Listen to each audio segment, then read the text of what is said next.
আসসালামু আলাইকুম। আমি এসেছি আমাদের 3000 মিশরীয় ফার্মের একটা প্রজেক্টে। এখানে 3000 মিশরীয় ফার্মে মহিলা মিশরীয় ফার্মে বাচ্চা উঠানো হয়েছে।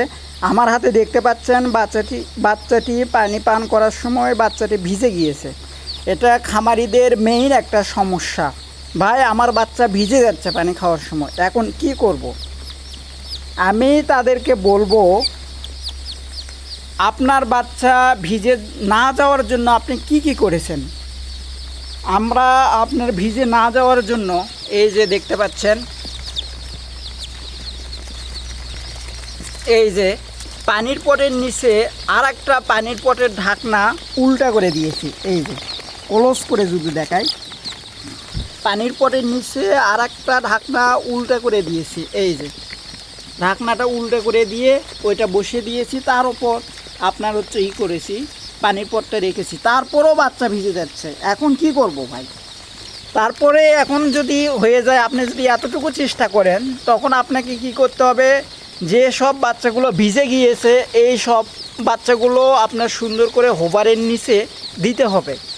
বাচ্চা নিয়ে চুপ করে বসে থাকলে হবে না। বাচ্চা ভিজে যাচ্ছে আর আপনি চুপ করে খালি বসে থেকে দেখা যাচ্ছে ইউটিউবিং করতেছেন, ভাই বাচ্চাগুলো ভিজে যাচ্ছে, কি করব? এটা আসলে সমাধান না। আপনাকে বাচ্চা ভিজে যাওয়ার সঙ্গে সঙ্গে হোভারের নিচে দিয়ে রাখতে হবে।